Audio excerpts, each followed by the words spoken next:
Bienvenue à tous sur ce premier épisode. Je m'appelle Julien, je suis contrôleur de gestion depuis plusieurs années et aujourd'hui j'ai décidé d'échanger avec des personnes qui travaillent de près ou de loin dans le domaine du contrôle de gestion, des finances et de la comptabilité.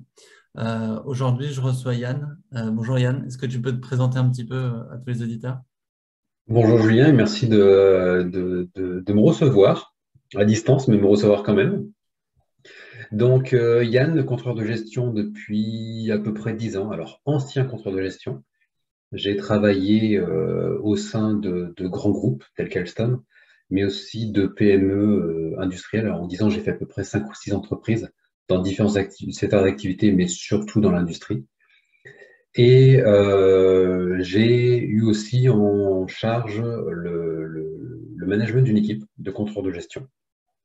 Voilà. Et il y a peu de temps, j'ai décidé de changer de rerouter ma carrière et de me mettre à mon compte afin d'aider le plus de contrôleurs de gestion et de comptables à automatiser leurs travaux sous Excel. Tu as créé cette entreprise, ces outils-là, parce que c'était des problématiques que toi, tu rencontrais au sein de ton métier de contrôleur de gestion.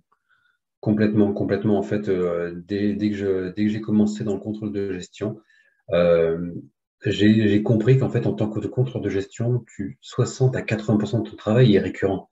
Tu as ton reporting mensuel, tu as ton reporting trimestriel, ton reporting semestriel, le budget, les atterrissages, la comparaison budget versus réalisé.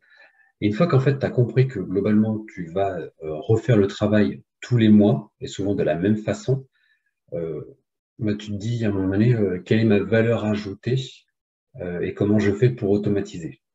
Donc, au tout début, je me suis intéressé, en tant que jeune contrôleur de gestion, je me suis intéressé aux formules sur Excel, parce qu'en fait, simplement, j'avais mes exports, j'avais un onglet de travail avec des formules, et puis j'avais mon reporting. Ça marchait plutôt pas mal, sauf qu'au bout d'un moment, c'est un peu poussif, surtout avec des formules un peu complexes. De là, j'en suis venu à utiliser du VBA, donc les macros.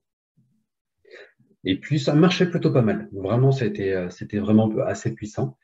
Et plus tard, en fait, dans ma carrière, je me suis dit, j'ai la flemme d'aller chercher mes exports moi-même. Donc, du coup, j'ai commencé à connecter mes fichiers aux bases de données directement, alors aux bases de données qui étaient en local ou sur le cloud, via du SQL. Donc, déjà, mon contrôleur de gestion qui maîtrise VBA, qui maîtrise SQL, voilà, ça commence à se démocratiser, mais à l'époque, c'était pas tout à fait commun. Et puis, donc, l'année dernière, je suis allé sur la programmation pure via Python. Je me suis formé à Python et là, un nouveau champ des possibles s'est ouvert à moi et j'ai compris qu'en fait, je pouvais automatiser 80% de mon travail. Et pour le coup, je pouvais aussi le démocratiser et le proposer à mes collègues et amis qui eux aussi étaient dans cette souffrance de chaque mois, chaque trimestre, chaque semestre, je fais les mêmes reportings, j'ai pas de valeur ajoutée. Voilà, donc c'était vraiment ça aujourd'hui mon, mon créneau, c'est vraiment ça. C'est qu'à un moment donné, il faut qu'on enlève cette souffrance de refaire tout le temps les mêmes tâches. On n'a aucune valeur ajoutée là-dessus. On est meilleur dans l'analyse, on est meilleur dans l'accompagnement des managers. Et vraiment, c'était ça mon objectif et c'est ce pourquoi je travaille aujourd'hui. Donc, effectivement, si j'ai bien compris, tu es parti d'une base où tu as fait ton métier de contrôle de gestion que parfois tu subissais un petit peu, ou en tout cas, effectivement, ça parlera aussi aux autres contrôleurs de gestion qui écoutent cet épisode, où on va faire un reporting souvent la première semaine du mois, quelque chose qui peut être assez pesant suivant quels sont les outils de la société. Et comment tu es passé effectivement je suis bien mes reporting, ils ne sont pas automatisés de base, à une automatisation un peu complète. Tu as parlé de ta formation, enfin, Python. C'est une formation, toi, que tu as demandé au sein de ta société, ou tu as fait un peu sur ton temps personnel. Tu avais des Non, formations. non, j'ai toujours été autodidacte sur ce type de sujet-là. Quand j'ai appris le VBA, je me suis auto-formé. Quand j'ai appris le SQL, je me suis auto-formé. Le Python, je me suis auto-formé. Alors, il existe plein de plateformes en ligne pour apprendre Excel, pour apprendre le VBA, pour apprendre le SQL, pour apprendre le Python. Euh, c'est, Ça n'a jamais été aussi simple qu'aujourd'hui d'apprendre de nouvelles compétences. Et j'étais parti, moi, simplement de cette envie de comment je fais pour aller chercher encore plus loin dans l'automatisation, comment je fais pour me libérer de ces tâches à non-valeur ajoutée et comment je fais pour développer un robot capable de faire mieux que moi, plus rapidement que moi. Voilà, aujourd'hui, avec la programmation informatique greffée au métier de contrôleur de gestion, on arrive sur quelque chose qui est hyper puissant. C'est-à-dire que la machine est capable de faire mieux que nous, beaucoup plus rapidement, le tout dans un temps réduit. Et, et pour le coup, nous, en fait, on arrive en seconde phase, on met l'intelligence humaine, on dit à la machine qu'est-ce qu'elle doit regarder, qu'est-ce qu'elle doit analyser. Par contre, la dernière phase de l'analyse, repérer les leviers d'action, tout ça, c'est forcément un humain derrière. Mais tout ce qui est le data crunching, le fait d'aller retraiter la donnée dans Excel, pour le coup, il faut chercher à automatiser. Il faut qu'on aille sur autre chose. Et on parle des contrôleurs de gestion, mais c'est tout à fait pareil avec nos collègues comptables, nos collègues responsables de paye, nos collègues DAF, RAF, etc. Ils ont également énormément de reporting à faire et sur lesquels ils n'ont aucune valeur ajoutée. Je pense qu'effectivement, on est tous d'accord que ce soit dans les formations financières, les métiers de finance ou autres, pour dire, bah voilà, ces derniers temps, les entreprises mettent un peu le paquet sur l'automatisation, essayer de réduire des tâches qui n'ont pas forcément aujourd'hui lieu d'être avec tous les outils qui existent. Mais j'ai l'impression aussi que certaines entreprises d'autres ne donnent pas forcément les moyens, en tout cas, d'automatiser tout ça. Je ne sais pas ce que tu en penses en disant, bah voilà, il y a des formations, beaucoup de formations Excel. Aujourd'hui, beaucoup de salariés sont formés sur Excel, voire un petit peu de VBA. Mais dès qu'on va aller parler de Python ou des logiciels vraiment plus de codage pur ou data scientist, bah, ça va être soit des formations très longues qu'il va falloir financer, soit les entreprises ne sont pas du tout au fait de ces outils qui existent. Et il y a un peu un non-sens, entre guillemets, je trouve, entre bah, on veut tout automatiser, mais on ne connaît pas les outils qui existent. Et donc, du coup, bah, pour le moment, c'est encore un petit peu brouillon. C'est clair, c'est clair. Je te rejoins complètement. En fait, alors déjà, quand tu demandes une formation sur du VBA à une entreprise, ils ne voient pas l'intérêt. Ils voient pas l'intérêt ou même s'ils voient l'intérêt, ils vont t'expliquer très gentiment que développer une macro dans un fichier Excel, c'est pas une solution pérenne. Et ils n'ont pas tout à fait tort. C'est-à-dire qu'en fait, la solution va être pérenne si on décide qu'elle soit pérenne, si on décide que les processus s'articulent autour de ces fichiers-là. J'ai connu des ERP qui étaient complètement développés dans du Excel et ça marchait très bien en fonction de la taille de l'entreprise, bien évidemment.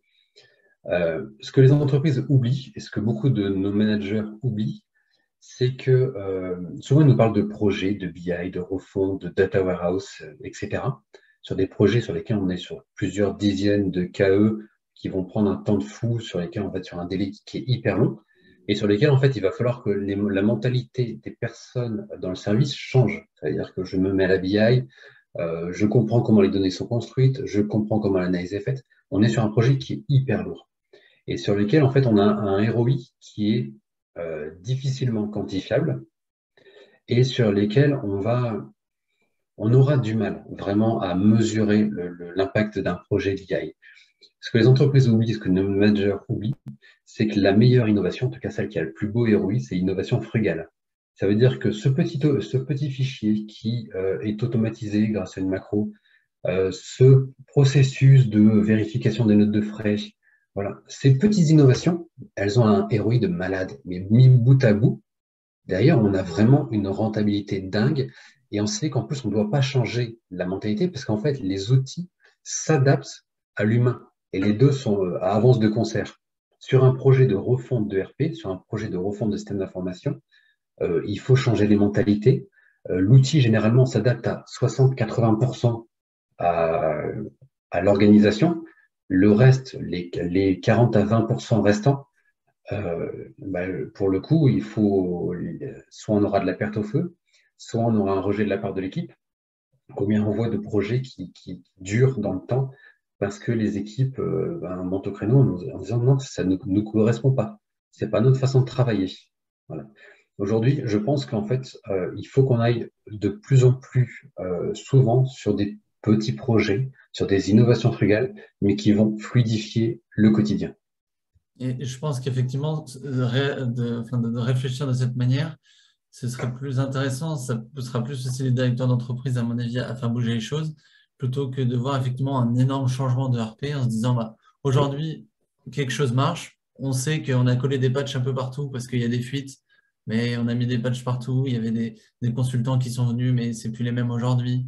Donc bon, tant que ça marche, voilà, dire au sein d'une direction, tant que ça marche, bon, bah, je ne vais pas venir avec mes gros sabots tout changer parce qu'il y a un risque que ça ne marche plus ou que ça prenne des années, ça a des budgets très importants.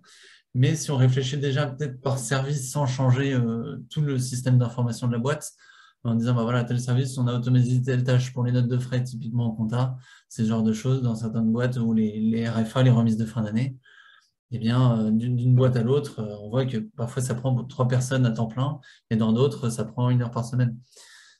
Donc, c'est effectivement réfléchir plus en projet au sein de certains services ou certaines directions, suivant la taille de la société. Donc, effectivement, on a échangé là sur voilà, le temps perdu, on va dire, par les contrôleurs de gestion aujourd'hui, si les choses ne sont pas automatisées, à faire les reporting. Le fait que les sociétés aient du mal à soit changer de RP ou à vouloir bouger, parce que souvent, c'est des projets importants.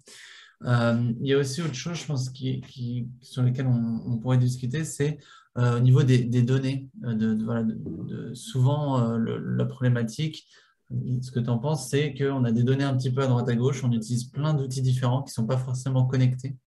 Je pense qu'il y C'est a ça, aussi pas ouais. mal de choses à faire là-dessus. C'est ça, c'est ça. En fait, dans la plupart des entreprises, on a à minima un ERP, un logiciel comptable, un logiciel de paie.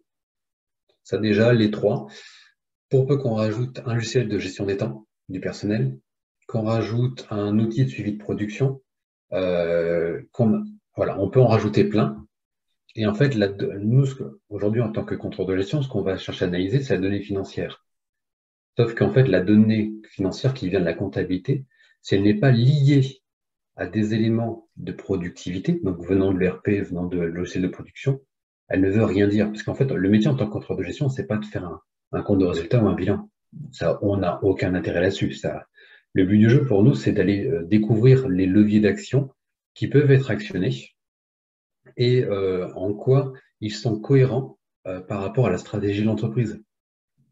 Donc aujourd'hui, en fait, effectivement, on a des données, des bases de données qui sont un peu partout dans l'entreprise, qui sont peu liées. On a des fois une synchronisation unidirectionnelle, des fois bidirectionnelle, mais sur lesquelles, en fait, on a une difficulté de lecture globale. Et aujourd'hui, la problématique, en tout cas, ce que j'ai vu en entreprise, c'est que c'est avant tout une problématique humaine. Parce que parmi les meilleures personnes pouvant analyser les bases de données, on a les contrôleurs de gestion. Parce qu'en fait, les contrôleurs de gestion connaissent la finance, mais connaissent aussi l'information au sens général du terme. Qu'est-ce que ça veut dire produire des pièces? Qu'est-ce que ça veut dire le takt time? Qu'est-ce que ça veut dire? Il y a plein de termes. Voilà, en tant que contrôleur de gestion, on a une vue globale. On est dans la tour de contrôle de l'entreprise. Et aujourd'hui, en fait, dans les entreprises, quand on parle du système d'information, et derrière, nous mettent un informaticien au sens très large du terme, mais quelqu'un qui est techniquement bon sur le montage des serveurs, sur l'installation d'une base de données, mais qui, sur la partie productivité, sur la partie activité pure et dure, est beaucoup moins cohérent. Et le problème, c'est qu'en fait, aujourd'hui, on a des contrôles de gestion, comme je l'ai été et je le suis, qui ont cette sensibilité-là au système d'information, mais du fait qu'ils n'ont pas un background universitaire informatique, eh ben, on a du mal à leur donner les clés pour pouvoir aller chapeauter tout ça. Alors que pour le coup, on pourrait façonner le système d'information de manière beaucoup plus cohérente. Moi, je te Aujourd'hui, en rejoins. fait, on se trouve face à des systèmes d'information un peu Frankenstein. On a mis les différents éléments, on essaie de les connecter, et puis derrière, ben, on se Chacun, débrouille avec ça. effectivement, je suis d'accord, chacun a pour moi ses infos un peu d'un côté. On a le responsable SI et le contrôleur de gestion de chaque côté. Une personne qui connaît souvent très bien les bases de données, qui sait les architecturer, mais qui n'a pas d'analyse financière. Le côté un contrôleur de gestion qui a plus ses côtés comptabilité, analyse financière. Et moi, je pense que au niveau de l'évolution, effectivement, on va passer d'un technicien un peu de traitement de données qui était le contrôleur de gestion à plus d'analyse, hein, parce que c'est aussi une grande partie de base du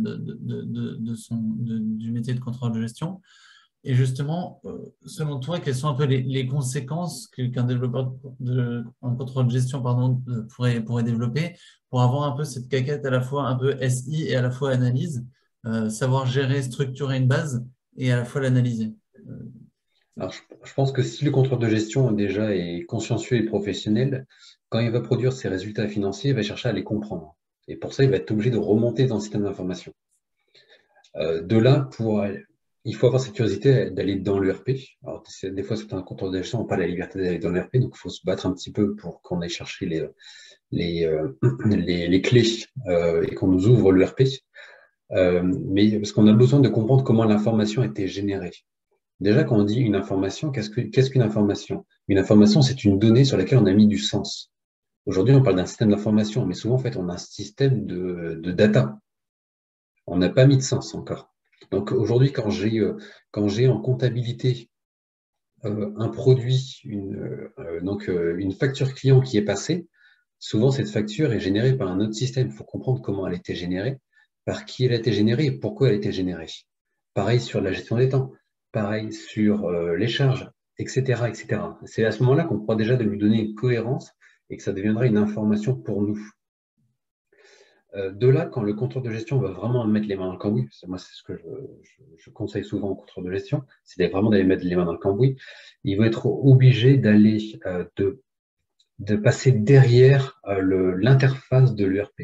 C'est-à-dire aller triturer dans la base de données, voir comment la base de données est faite.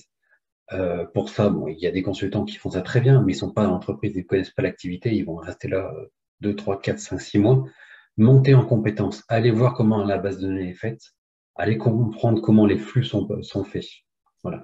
Et pour tout ça, en fait, la compétence qui est juste essentielle, c'est de maîtriser le requêtage de base de données, le requêtage SQL. C'est pas très compliqué et ça vaut vraiment le coup d'y aller parce que derrière, on comprend beaucoup plus de choses. Effectivement, voir, on sait qu'on récupère la donnée, on reçoit des fichiers, mais d'où est-ce qu'ils viennent, comment ils sont structurés de base. C'est sûr que ça aide après à avoir une meilleure interprétation. Euh, Toi, sur on va dire les prochaines années, ou en tout cas, peut-être tu vois des changements qui s'opèrent depuis ces dernières années sur l'évolution un petit peu du métier.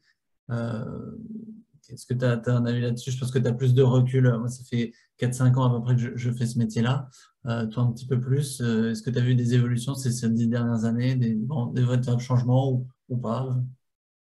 Ouais, en fait, alors par rapport, j'ai pu travailler avec des anciens contrôleurs de gestion, des personnes qui ont débuté dans le contrôle de gestion dans les années 90.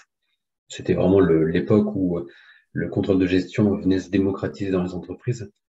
Donc j'ai vu l'ancien contrôle de gestion, je vois le nouveau, avec de plus en plus de jeunes comme toi et moi qui allons plus vers du système d'information, tout simplement. Pour moi, en fait, le métier, en tout cas le métier de contrôle de gestion, est amené à se diviser en trois métiers différents.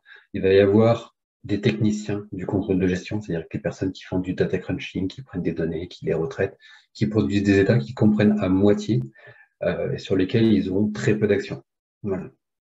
Euh, il y aura aussi les contrôles de gestion qui vont plus être système d'information.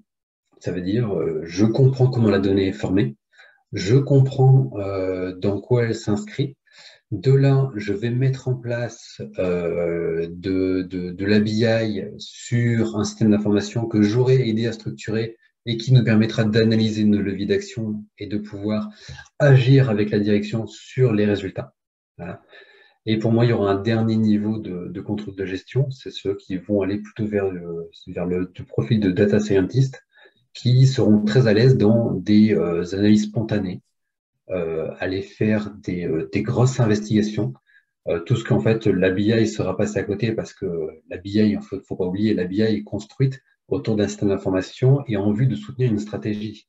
C'est-à-dire que si demain la stratégie change et que l'ABI ne change pas ou que le système d'information ne change pas, eh ben, l'ABI et le système d'information perdent en cohérence. Donc pour tous les cas où l'ABI ne peut pas aller et où on a besoin d'investiguer sur un point précis, je pense qu'il y aura le profil data scientist qui sera très à l'aise dans la gestion des données. Et ce sont aussi des personnes qui auront ce recul j'ai envie de dire, statisticien. Aujourd'hui, on n'a pas cette sensibilité au contrôle de gestion. Je trouve ça assez dommage parce que, par exemple, quand on parle de moyenne, alors que la médiane est complètement incohérente, ou qu'on parle de centile, quartile, etc., voilà, on n'a pas cette sensibilité-là. Et des fois, en fait, on donne des analyses en parlant de moyenne, alors que non, c'est absolument incohérent d'analyser des moyennes. Donc, je pense qu'en fait, on va aller sur ces trois types de postes-là dans les années à venir. Tu as parlé effectivement de la BI. Donc, toi, j'ai l'impression que tu as un avis plutôt voilà, très positif avec les nouveaux outils, que ça te facilite toi dans ton traitement de données, dans la visualisation aussi. Euh, il y a aussi certaines personnes dans le métier qui voient aussi ces différentes modifications, plus au niveau informatique et automatisation, d'un œil un peu plus mauvais, dans le sens où peut-être une crainte de voir disparaître plus ou moins le métier de contrôleur de gestion.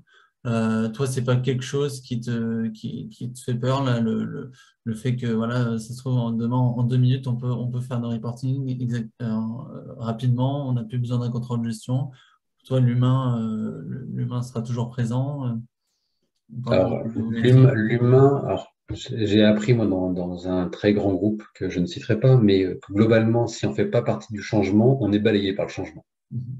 Donc, autant l'anticiper, évoluer de manière à accompagner le changement et à le soutenir. Voilà.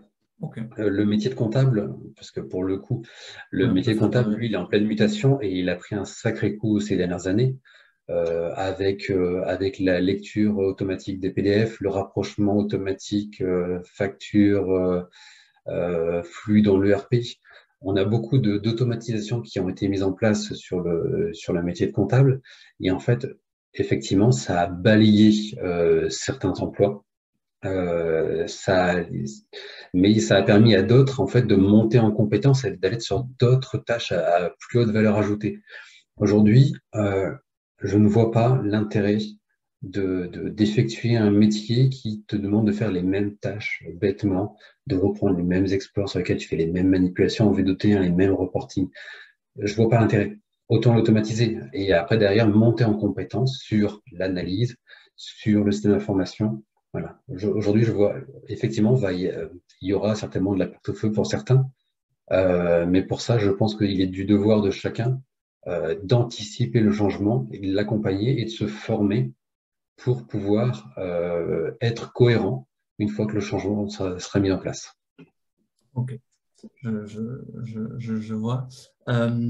Si tu pouvais, donc on a parlé effectivement là voilà, d'automatisation, de formation, d'essayer d'avoir un coup d'avance sur ce qui arrive, de se former sur différents outils ou autres, pour pas effectivement se retrouver un petit peu en retard et être remercié rapidement parce que nos compétences ne correspondent plus avec le métier qu'on faisait peut-être il y a 5-10 ans, mais qui ne sont plus les compétences d'aujourd'hui. Est-ce que tu aurais voilà, un contrôle de gestion aujourd'hui qui est souvent assez junior, voilà, est sorti d'école et un contrôle de gestion depuis quelques années, fait beaucoup de reporting, mais a du mal à après analyser ou autre, ou en tout cas automatiser ses tâches. Qu'est-ce que tu leur recommanderais comme compétence à avoir? Peut-être un site internet où tu t'es formé ou des outils, ce genre de choses? Ouais. Alors en fait, vu qu'il y a tellement de possibilités aujourd'hui de se former, de se spécialiser, il y aura forcément des sites associés. Déjà, si c'est la compétence de base, déjà, si vous ne maîtrisez pas Excel, allez vous former sur Excel. D'accord? Une fois que vous maîtrisez ça, vous pouvez commencer à monter en compétence sur des macros, sur du VBA. Ça vous donnera déjà une sensibilité à la programmation, à l'automatisation. De là, assez rapidement, aller sur du SQL pour comprendre les bases de données, aller requêter directement sur les bases de données et pourquoi pas interagir avec les bases de données. Et ensuite, si vraiment vous voulez aller beaucoup plus haut dans la montée en compétences, aller chercher sur les compétences relatives à la BI, donc avec du Power BI et du DAX, donc le langage qui permet d'automatiser le reporting. Sur la programmation plus pure et dure et l'analyse type data scientist avec du Python ou du R. Voilà. Et là, pour le coup, euh, moi, je vous invite clairement à vous former. C'est pas très compliqué, ça prend un petit peu de temps.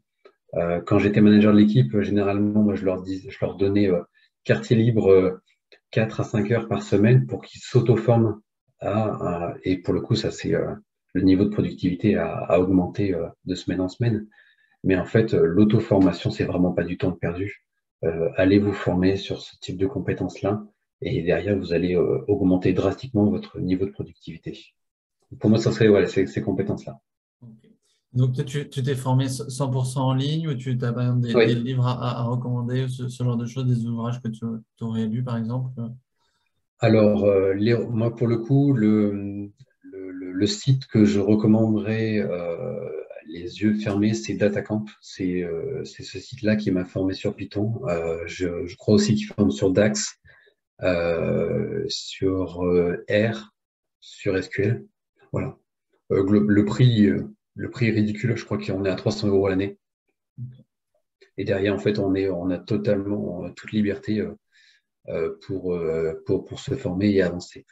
Après, sur les lectures, en fonction de où vont notre appétence, il y a pléthore de lectures sur la BI, il y a pléthore de lectures sur Python, il y a pléthore. Voilà. Et puis simplement aller regarder des tutos sur YouTube.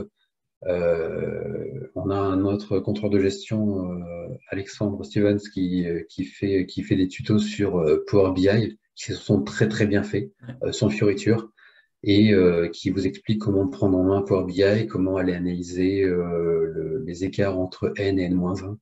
Voilà. Donc aujourd'hui, je pense que la connaissance est démocratisée et on a tous les moyens d'aller se former de manière autonome.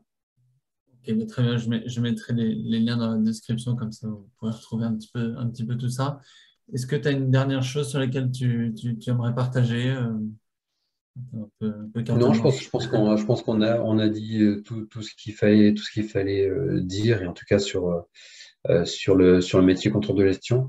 Je pense que ce qu'on a dit, c'est valable pour les contrôles de gestion, mais c'est aussi valable pour nos amis et collègues comptables, responsables de paye, DAF, RAF, DRH. Je pense qu'on est à peu près tous dans le même bateau. On n'a pas forcément les mêmes chocs technologiques qui arrivent, mais c'est sensiblement la même chose. Donc, je pense que tout ce qu'on vient de se dire, ça peut être élargi à nos collègues et amis proches. Je partage à 100%. Bah, je te remercie beaucoup, Yann. C'était super intéressant d'avoir Merci à échangé toi. sur notre beau métier et effectivement sur notre grande famille de finance et comptabilité. Je te remercie beaucoup et puis je te dis à la prochaine. Merci Julien. À la prochaine.